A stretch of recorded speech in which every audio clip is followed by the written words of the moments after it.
కూటమి ప్రభుత్వం ఈరోజు పునర్విభజనలకు సంబంధించినటువంటి చిచ్చు రేపడం జరిగింది. ఈ పునర్విభజన సంబంధించినటువంటి నిరసన జ్వాలలు, పునర్విభజన మంటలు చెలరేగుతున్నటువంటి నేపథ్యంలో ఈరోజు చంద్రబాబు నాయుడు గారు పునర్విభజన విషయంలో ఎన్నికలకు ముందు ఏ విధంగా ప్రవర్తించాడు, ఏ విధంగా మాటిచ్చాడు, అధికారంలోకి వచ్చిన తర్వాత ఏ విధంగా ప్రజల్ని మోసం చేస్తున్నాడు అనేటువంటిది ఈరోజు మనం మాట్లాడుకోవాల్సినటువంటి అంశం. జగన్మోహన్ రెడ్డి గారు ముఖ్యమంత్రిగా రాష్ట్రానికి సంబంధించినటువంటి ఈ జిల్లాల పునర్విభజన ప్రక్రియని పూర్తి చేయడం జరిగింది. ఏదైతే 2019 ఎన్నికలకు ముందు స్పష్టంగా పాదయాత్రలో ప్రకటించాడో ప్రతి పార్లమెంటు నియోజకవర్గాన్ని ఒక జిల్లా చేస్తాము, కాబట్టి 25 జిల్లాలు ఆంధ్ర రాష్ట్రంలో ఇప్పుడున్నటువంటి 13 జిల్లాల స్థానంలో ఏర్పాటు చేస్తామని చెప్పి ఆ రోజు చెప్పడం జరిగింది. 2019 ఎన్నికల ముందు కూడా స్పష్టంగా జగన్మోహన్ రెడ్డి గారు ప్రతి పార్లమెంటు నియోజకవర్గాన్ని ఒక జిల్లాని చేస్తామని చెప్పి ప్రజల ముందుకు రావడం జరిగింది. ప్రజలు జగన్మోహన్ రెడ్డి గారి మేనిఫెస్టో ప్రకటించిన తర్వాత జగన్మోహన్ రెడ్డి గారికి ఆ రోజు మెజారిటీ ఇవ్వడం, అధికారం కట్టబెట్టడం, అధికారంలోకి వచ్చిన తర్వాత చెప్పినటువంటి విధంగా ఏదైతే ప్రతి పార్లమెంటు నియోజకవర్గాన్ని ఒక జిల్లా చేస్తానన్నాడో, ప్రత్యేకించి అల్లూరు సీతారామరాజు జిల్లా ఒకటి ఆ ప్రాంతానికి సంబంధించినటువంటి భౌగోళిక పరిస్థితుల దృష్ట్యా ఒకటి అదనంగా రావాలి అని చెప్పి 26 జిల్లాలుగా చేయడం జరిగింది. 26 జిల్లాలు చేయడంతో పాటు స్థానికంగా ఉండేటువంటి కొద్ది సమస్యలు, ఇప్పుడు ఉదాహరణకి సర్వేపల్లి నియోజకవర్గం ఉంది. సర్వేపల్లి నియోజకవర్గం తిరుపతి పార్లమెంట్లో ఉంది, కానీ భౌగోళికంగా నెల్లూరు జిల్లా చుట్టూ ఉంది, నెల్లూరు నగరానికి చుట్టూ ఉంది. కాబట్టి అటువంటివి ఏదన్నా కొద్దిపాటి మార్పులు చేర్పులు ప్రజల సౌలభ్యాన్ని దృష్టిలో ఉంచుకొని వాటిలో కొద్దిపాటి మార్పులు చేసి ఎక్కడా ఎటువంటి విభేదాలకు తావు లేకుండా ఈరోజు చిన్న రాష్ట్రమైనటువంటి తెలంగాణలో 36 జిల్లాలు ఏర్పాటు చేసిన చందంగా కాకుండా దాన్ని ఒక ప్రాతిపదికన ఒక పద్ధతి ప్రకారం ఈరోజు ఆ జిల్లాలకు సంబంధించినటువంటి పునర్విభజన ప్రక్రియను పూర్తి చేయడం జరిగింది. ఆ రోజు నెల్లూరు జిల్లాకు సంబంధించినటువంటి పునర్విభజన ప్రక్రియలో నెల్లూరు పార్లమెంటుతో పాటు సర్వేపల్లి నియోజకవర్గాన్ని చేర్చాడు. సర్వేపల్లి నియోజకవర్గంతో పాటు ఏదైతే జిల్లాకి సంబంధించి ఇబ్బందులు లేకుండా ఉండాలనేటువంటి ఆలోచనతో వెంకటగిరి నియోజకవర్గంలో ఉన్న వెంకటగిరి నియోజకవర్గం, వెంకటగిరి పట్టణం ఇవన్నీ కూడా తిరుపతి జిల్లాకు వెళ్ళిపోయినా వెంకటగిరి నియోజకవర్గంలో ఉన్నటువంటి రాపూరు, కలువాయి, సైదాపురం మండలాలని నెల్లూరు జిల్లాలో చేర్చడం జరిగింది. ఈరోజు చంద్రబాబు నాయుడు అధికారంలోకి వచ్చిన తర్వాత ఒక డ్రాఫ్ట్ నోటిఫికేషన్ విడుదల చేస్తూ గతంలో ఆయన ఎన్నికలకు ముందు కందుకూరి నేను ఒంగోలులోకి తీసుకొస్తాను, గూడూరు నెల్లూరులో తీసుకొస్తానని చెప్పిన ప్రకారం ఈరోజు కందుకూరినేమో ఒంగోలులోకి తీసుకెళ్ళాడు, గూడూరుని నెల్లూరులోకి తీసుకుండా తిరుపతిలోనే ఉండిస్తూ, అదేవిధంగా గతంలో నెల్లూరు జిల్లాలో అంతర్భాగంగా ఉన్నటువంటి కలువాయి, రాపూరు, సైదాపురం మండలాలను తీసుకెళ్ళి మరలా ఈరోజు తిరుపతి జిల్లాలో కలుపుతున్నాము అని చెప్పి డ్రాఫ్ట్ నోటిఫికేషన్ ఇవ్వడం జరిగింది. ఈరోజు జిల్లాలో ఉన్నటువంటి ఈ ప్రధానమైనటువంటి మండలాలు తీసుకెళ్ళి తిరుపతి జిల్లాలో కలిపితే ఈరోజు రైతాంగం దగ్గర నుంచి ప్రజల దగ్గర నుంచి ఎన్ని రకాలైనటువంటి సమస్యలు ఇబ్బందులు పడతారో చెప్పనవి కాదు. కారణం ఏమిటి అంటే రాష్ట్ర విభజన జరిగిన తర్వాత అతిపెద్ద జలాశయాలుగా ఉన్నటువంటి రెండు కూడా ఈరోజు నెల్లూరు జిల్లాలో ఉన్నాయి. కండలేరు జలాశయం కానీ, సోమశిల జలాశయం కానీ. సోమశిల జలాశయం నుంచి కండలేరుకి నీళ్లు వదిలితే కండలేరు జలాశయం నుంచి మనుబోలు, పొదలకూరు ప్రాంతాలకు మండలాలకు సంబంధించి ఈరోజు నెల్లూరు జిల్లాలో ఉన్నటువంటి ప్రాంతాలకు సంబంధించి సాగునీరు అందించేటువంటి ఏర్పాటు ఉండేది. ఈరోజు ఏదైతే మీరు తీసుకునేటువంటి నిర్ణయం ఏదైతే ఉందో రాపూర్ని తీసుకెళ్ళి తిరుపతి జిల్లాలో కలిపితే ఎవరైతే నీటి యాజమాన్య హక్కు లోవర్ రైపేరియన్ రైట్స్ కలిగినటువంటి మనుబోలు మండలం కావచ్చు, ఈరోజు నీటి వినియోగించుకున్నటువంటి పొదలకూరు మండలం కావచ్చు, ఈరోజు దాదాపుగా కండలేరు లెఫ్ట్ కెనాల్ ద్వారా, హై లెవెల్ కెనాల్ ద్వారా ఈరోజు దాదాపుగా వెంకటాచలం మండలంలో ఉండేటువంటి పాలిచెర్లపాడు గ్రామం దాకా వస్తాయి. ఈ గ్రామాలకు సంబంధించి నీళ్లు విడుదల చేయాలి అంటే ఈ జిల్లా అధికారుల చేతిలో ఉండదు, తిరుపతి జిల్లా అధికారుల చేతిలో ఉంటుంది. కాబట్టి మేనేజ్మెంట్ అనేటువంటిది జిల్లా మరి ఇతర జిల్లాలకు వెళితే ఆ జిల్లాల నుంచి ఈ ప్రాంతంలో నీటి యాజమాన్య హక్కులు కలిగినటువంటి వ్యక్తులు ఏ విధంగా గొడవలు లేకుండా నీళ్లు తెచ్చుకునే దానికి అవకాశం ఉంటుంది. కారణం ఏమిటి? ఇక్కడ ఉండేటువంటి ప్రజాప్రతినిధులు ఆ జిల్లాలో ఉండేటువంటి ఇరిగేషన్ అడ్వైజరీ బోర్డు మీటింగ్లో సభ్యులు కాదు, వాళ్ళు మాట్లాడడానికి వీలు లేదు. ఆ ప్రాంత ప్రయోజనాలను దృష్టిలో పెట్టుకుని ఏ ప్రాంతానికి చెందినటువంటి ప్రజాప్రతినిధులైనా వ్యవహరిస్తారు.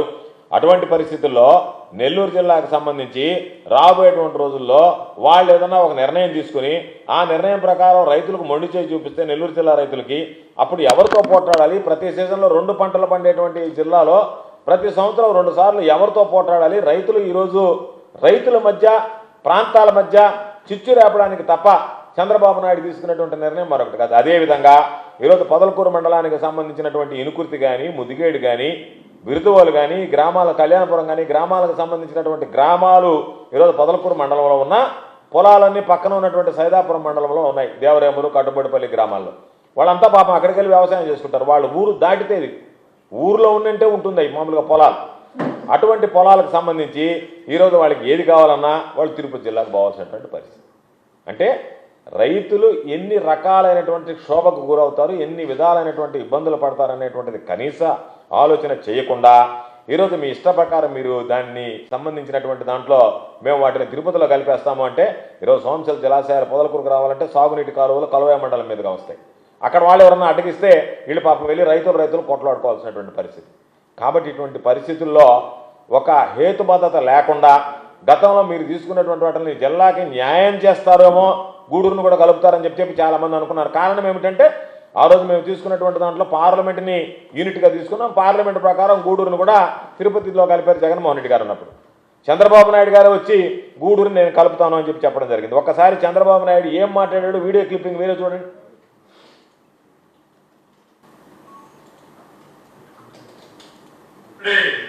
ఈ యొక్క గూడూరు నెల్లూరు జిల్లాలో ఉండాలని మీరందరూ కోరుకుంటున్నారు. మీ కోరిక తీరుస్తాను. తప్పకుండా మన ప్రభుత్వం సరే గూడూరుని నెల్లూరు జిల్లాలో చేర్చే బాధ్యత మాది. దానికి అనుమానం అవసరం లేదు. బాలాజీ జిల్లా ఉంటుంది, గూడూరు నెల్లూరు జిల్లా ఉంటుంది. ఇది చేస్తామని అందరికీ హామీ ఇస్తున్నాను. చంద్రబాబు నాయుడు నోటుకుండా వచ్చినటువంటి మాట అంటే చంద్రబాబు నాయుడు నోటి మాటలన్నీ నీటి మీద రాతలు అనేటువంటిది ప్రజలకు అందరికీ తెలిసినటువంటి విషయమే. చంద్రబాబు నాయుడుకి అబద్ధం చెప్పడం అనేటువంటిది చాలా సులువు.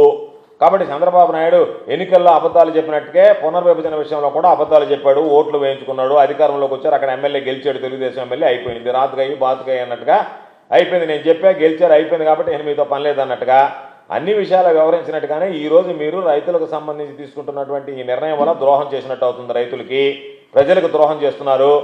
కాబట్టి ఎన్నికలకు ముందు కందుకూరు నియోజకవర్గాన్ని పంపించేస్తాను, గూడూరు నియోజకవర్గాన్ని తీసుకొస్తానని కందుకూరు నియోజకవర్గాన్ని మాత్రం ఒంగోలు కలిపారు. గూడూరు నియోజకవర్గం మీద మీరు ఎందుకు సవతి ప్రేమ చూపించి ఆ రోజు మాట్లాడేసి వెళ్ళిపోయి ఈరోజు వాళ్ళకి సంబంధించినటువంటి వాళ్ళందరూ కూడా మరలా మనం నెల్లూరులో కలుస్తామని చెప్పి ఓట్లు వేయించుకొని ఒక ముఖ్యమంత్రిగా నేను వస్తే మిమ్మల్ని నెల్లూరులో కలుపుతానని నువ్వు ఇచ్చినటువంటి మాట ఈరోజు కట్టుబడి ఉన్నావా? ఆ మాట మర్చిపోయావా? ఆ మాటను ఉల్లంఘించడం లేదా? ఇచ్చినటువంటి హామీని మరొకసారి గూడూరు ప్రజలకు మోసం చేస్తున్నావు అనేటువంటి దాని మీద స్పష్టత రావాల్సినటువంటి అవసరం ఉంది.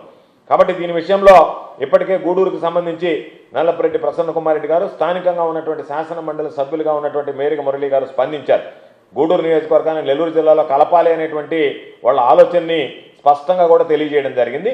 దాని మీద వైఎస్ఆర్ కాంగ్రెస్ పార్టీ కూడా అధిష్టానంతో మాట్లాడతాం, మా నాయకుడు జగన్మోహన్ రెడ్డి గారితో మాట్లాడి ఈరోజు చంద్రబాబు నాయుడు ఇచ్చినటువంటి హామీని అమలు చేయకుండా ఉల్లంఘిస్తున్నటువంటి నేపథ్యంలో ఎటువంటి చర్యలు తీసుకోవాలనేటువంటి దాని మీద మాట్లాడతాం. చంద్రబాబు నాయుడు నిద్ర లేస్తే ప్రజలను మభ్యపెట్టడం, మోసగించడం, ద్రోహం చేయడం తప్ప మరొకటి పద్ధతి కాదు. కాబట్టి ఈరోజు ఆయన ఏదైతే మాటలు మాట్లాడాడో వాటికి భిన్నంగా వ్యవహరిస్తూ ఈరోజు నోటిఫికేషన్ విడుదల చేశారు. కాబట్టి ఈరోజు చంద్రమోహన్ రెడ్డి ఒక లేఖ రాశాడు. పోయినసారి కూడా చెప్పాడు, సర్వేపల్లిని నెల్లూరు జిల్లాలోనే కలపమని నేను లేఖ రాశాను అన్నాడు. ఇప్పుడు ఆ రోజు ప్రతిపక్షంలో నువ్వు లేఖ రాసినా జగన్మోహన్ రెడ్డి గారు గౌరవించాడు. ఎందుకంటే నిన్ను చూసి కాదు, నీ ముఖాన్ని చూసి కాదు, ప్రజల యొక్క ఆలోచన, ప్రజల అవసరాలు, ప్రజల యొక్క పరిస్థితి, భౌగోళిక విషయాలు అన్నింటిని దృష్టిలో పెట్టుకుని తీశాడు. ఈరోజు నీ ముఖం చూసి నీ పరపతి ఎంత ఉందనేటువంటిది చంద్రబాబు నాయుడు దగ్గర రేపు తేలేదు. అందుకనే నువ్వు పొయ్యి మాట్లాడడానికి నీకు ముఖం రాక నువ్వేమన్నా ప్రతిపక్షంలో ఉండవా, అధికార పక్షంలో ఉండవా? ప్రతిపక్షంలో ఉంటే లేఖలు రాస్తారు, అధికార పక్షంలో ఉంటే నీకేమైనా అపాయింట్మెంట్ ఇవ్వడం లేదు. ఎందుకంటే తమ చిలకొట్టుడు ఎక్కువ అయిపోయింది కదా సర్వేపల్లి నియోజకవర్గంలో, నీ ముఖం నాకు చూపించొద్దని ఏమన్నా అన్నాడా? అందుకని ప్రజల్లో ముఖం చెల్లుబాటు కాక ఆయన నీకు అపాయింట్మెంట్ ఇవ్వకపోయేటప్పుడు నువ్వేమన్నా లెటర్ రాసావా? తప్పు సోమిరెడ్డి. నువ్వు పోయి లెటర్లు రాయడం కాలక్షేపం చేయడం కాదు. పోయినసారి కూడా చెప్పాడు, నేను లెటర్ రాశా సర్వేపల్లి నియోజకవర్గాన్ని నెల్లూరు జిల్లాలో పెట్టమని అని చెప్పన్నాడు. మేము ఎక్కడ నీలాగా డాంబికాలు పలకలే. జగన్మోహన్ రెడ్డి గారి దగ్గరికి వెళ్ళాం, ప్రజల సమస్యలు వివరించాం, ఆయన సానుకూలంగా స్పందించాడు, అర్థం చేసుకోగలిగే మనస్తత్వం ఉంది కాబట్టే, ఈ ప్రాంతాన్ని గురించి తెలుసు కాబట్టే నెల్లూరు జిల్లాలోనే సర్వేపల్లి నియోజకవర్గం కొనసాగించాలనేటువంటి నిర్ణయం ఆయన వరకు తీసుకున్నాడు. దాని ప్రకారం ఈరోజు తిరుపతి పార్లమెంట్లో ఉన్న నెల్లూరు జిల్లా సర్వేపల్లి నియోజకవర్గంలో కొనసాగింది. అది మా చిత్తశుద్ధి. మేము ఆ రోజు సాధించినటువంటి తీరు, మా నాయకుడి దగ్గరికి వెళ్ళి ఇక్కడ ఉన్నటువంటి పరిస్థితులను వివరించినటువంటి విధానం, నీలాగా లేఖ రాసి చేతులు దులుపుకునేటువంటి పరిస్థితి మాకు లేదు.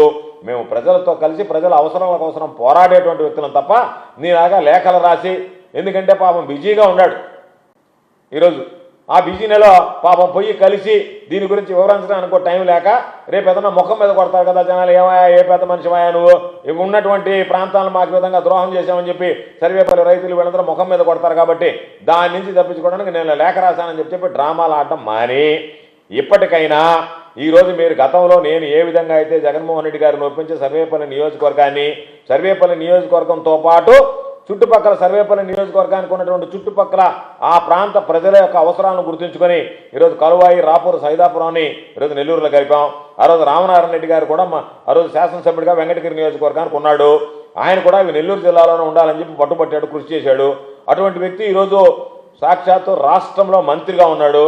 మంత్రివర్గంలో దీనికి సంబంధించినటువంటి చర్చ వచ్చినప్పుడు అడ్డుపడి ఉండాలా, లేదా ఇప్పటికైనా సరే ఈ రాష్ట్ర మంత్రిగా ఈ జిల్లాలో ఉండేటువంటి ప్రజలకు సంబంధించి ఆ ప్రాంతంలో గతంలో ప్రజాప్రతినిధిగా వ్యవహరించినటువంటి సుదీర్ఘ అనుభవం ఉంది ఆనం కుటుంబానికి.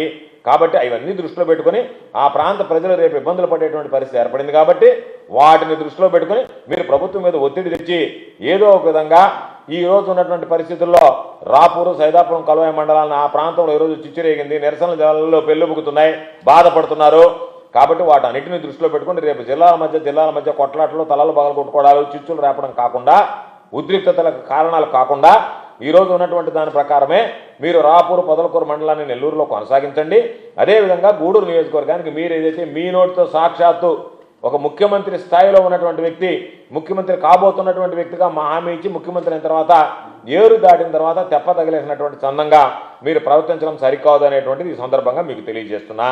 కాబట్టి ఎప్పుడు తెలుగుదేశంకి ఒక ఆనవాయితీ, ఒక అలవాటు ఏంటంటే, సోమిరెడ్డి ఏదైతే ఆయన ప్రభుత్వంలో ఆయనే లేఖ రాసినట్టుగా ఈరోజు నిన్న పెంచలే పాపం అన్యాయంగా పెంచలేని హత్య చేస్తే దానికి సంబంధించి హత్య చేసినటువంటి వ్యక్తులు తెలుగుదేశం పార్టీలో ఉండేటువంటి నాయకులు అయితే వాళ్ళకి సంబంధించిన దాంట్లో దానికి నిరసనగా జరిగేటువంటి బంద్లో మేము కూడా పాల్గొంటామని చెప్పి ఈరోజు తెలుగుదేశం పార్టీ ఆ పిలుపులో మేము కూడా భాగస్వాములు అవుతూ ఉంటారు. అసలు మీకు ఎవరికైనా సరే ఎప్పుడైనా ప్రభుత్వం మీద పరిపాలన పరంగా కానీ లేదా తీసుకుంటున్నటువంటి నిర్ణయాలు కానీ తేడాలు వస్తే వాటిని నిరసిస్తూ, వ్యతిరేకిస్తూ ధర్నాలు, రాస్తారోకాలు, బంధులకు పిలుపునిస్తారు. మీరు ఏ పార్టీలో ఉన్నారు? ప్రభుత్వంలో ఉన్నారా? ప్రభుత్వంలో బయట ఉన్న తెలుగుదేశం పార్టీ అంటే చంద్రబాబు నాయుడు వేరు, తెలుగుదేశం వేరా? లేకపోతే చంద్రబాబు నాయుడు వేరు, నెల్లూరు జిల్లా తెలుగుదేశం వేరా? మీరు వెళ్ళి అయ్యా ఈ విధంగా జరిగింది, మన కార్యకర్తలే చంపేశారు, మనమే వాళ్ళని ఇబ్బంది పెట్టాం, మనమే పొట్టను పెట్టుకున్నాం పెంచలేనటువంటి వ్యక్తిని, కాబట్టి ఆ కుటుంబానికి అండగా నిలవాలా, వాళ్ళకి సంబంధించినటువంటి దాంట్లో తీవ్రమైనటువంటి పటిష్టమైనటువంటి చర్యలు తీసుకోవాలా, నివారణ చర్యలు తీసుకోవాలా, భవిష్యత్తులో ఇటువంటివి జరగకూడదు, జరిగినటువంటి వాడికి బుద్ధి చెప్పేటువంటి విధంగా కఠినంగా శిక్ష ఉండాలా, ఆ విధంగా పద్ధతులు అవలంబించాలా అనే విధానాన్ని మర్చిపోయి దానికి వ్యతిరేకంగా నెల్లూరు బంద్లో పాల్గొంటానంటే ఏమన్నా అసలు ఈ ప్రభుత్వంలో ఉండేటువంటి పరిస్థితి, ఉన్నటువంటి పార్టీలు ఏమి అర్థం కావడం అంటే మీరేం చెప్పదలుచుకున్నారు ప్రజలకి? నెల్లూరు జిల్లాలో తెలుగుదేశం పార్టీ, చంద్రబాబు నాయుడు ప్రభుత్వం ఈరోజు తెలుగుదేశం పార్టీకి వ్యతిరేకంగా పనిచేస్తుంది కాబట్టి మేము కూడా ఆ తీర్మానంలో పాల్గొని జిల్లా బంద్కు పిలుపునిచ్చామని చెప్పి చెప్పుకోదలుచుకున్నారు. కాబట్టి మీరు పాలకవర్గమా, ప్రతిపక్షమా, తెలుగుదేశం పార్టీ అది చెబితే జనాలకి క్లారిటీ వస్తుంది. కాబట్టి ఇటువంటి నాటకాలు, ఇటువంటి డ్రామాలు, మీ మీద పడ్డటువంటి నింద ఏదైతే ఉందో దానికి బంద్కు పిలుపునిస్తే ఆ బంద్లో మీరు కూడా పాల్గొంటే అక్కడికి తుడిచిపెట్టుకుపోతుందని అనుకోవడం మీ భ్రమ, పొరపాటు అని చెప్పి ఈ సందర్భంగా తెలియజేస్తున్నా. కాబట్టి ఈరోజు ప్రభుత్వ పరిపాలన ఏ విధంగా ఉంది అనేటువంటి దానికి ఏ విధంగా దిగజారి తెలుగుదేశం పార్టీకి సంబంధించినటువంటి వాళ్ళు మాట్లాడుతున్నారు. ఈరోజు జిల్లా పునర్విభజన దగ్గరికి వస్తే బీజేపీ నాయకులు వెళ్ళి ఇది అన్యాయం అని మాట్లాడుతున్నారు. అంటే మీ పార్టీలో ఉన్నటువంటి భాగస్వాములు, మీ పార్టీలో ఉన్నటువంటి వ్యక్తులు, మీ పార్టీలో అసలైనటువంటి తెలుగుదేశం పార్టీ వాళ్ళే మీ మీద, చంద్రబాబు నాయుడు మీద ఈరోజు నిరసన వ్యక్తం చేస్తుంటే, చంద్రబాబు పరిపాలనకి వ్యతిరేకంగా బంధులు ధర్నాలకు పిలుపునిస్తుంటే, చంద్రబాబు అనేటువంటి వాడికి నైతిక విలువలుంటే రాజీనామా చేసి దిగిపోవాలి. ఈరోజు ఆయన చెప్తున్నాడు, యువగళం పాదయాత్రలో చించుకున్నాడు ఆయన పాపం లోకేష్, ఏడు గూడని కలిపేశాను అన్నాడు, అయిపోయింది అన్నాడు. చంద్రబాబు చెప్పాడు, యువగళం పాదయాత్రలో లోకేష్ చెప్పాడు. మీరిద్దరు ఇచ్చినటువంటి మాటలకి హామీలకి విలువ లేకుండా పోయేటువంటి పరిస్థితుల్లో మీరు ఏది చెప్పినా అది కేవలం అబద్ధాలు అభూత కల్పనలుగా మిగిలిపోతున్నాయి తప్ప మీ మీద ప్రజల్లో ఇప్పటికే విశ్వాసం కోల్పోయింది. ఈరోజు మీరు చేస్తున్నటువంటి చేష్టల వల్ల జిల్లాలో ఉద్రిక్తతలు రేగుతున్నాయి. కాబట్టి విభజన మంటలు ఈరోజు అన్యాయంగా వాటిని ఆహుతి చేసేటువంటి పరిస్థితి ఏర్పడింది. జిల్లా ప్రజల మనోభావాలను ఇబ్బంది పెట్టేటువంటి పరిస్థితి ఏర్పడింది. కాబట్టి తప్పనిసరిగా ఏదైతే మేము చెబుతున్నామో మొదటి నుంచి ఈ మండలాలు రాపూరు, గూడూరు, సైదాపురం మండలాలని నెల్లూరు జిల్లాలో కొనసాగించాలి. గూడూరుని కూడా మీరు ఇచ్చినటువంటి హామీ ప్రకారం నెల్లూరు జిల్లాలో చేర్చాలని చెప్పి మేమందరం డిమాండ్ చేస్తూ దాని మీద త్వరలోనే వైఎస్ఆర్ కాంగ్రెస్ పార్టీ మా హైకమాండ్ మా అధినాయకుడితో మాట్లాడిన తర్వాత ఏ విధంగా ముందుకు వెళ్ళాలి, జిల్లా ప్రజల ప్రయోజనాల దృష్ట్యా ఏ విధంగా పనిచేయాలి, జిల్లాలో ఉండేటువంటి రైతాంగ శ్రేయస్సు కోసం ఏ విధంగా ముందుకు రావాలనేటువంటి దాని మీద నిర్ణయం తీసుకొని మా కార్యాచరణను కూడా ప్రకటిస్తామని చెప్పి ఈ సందర్భంగా తెలియజేస్తాం.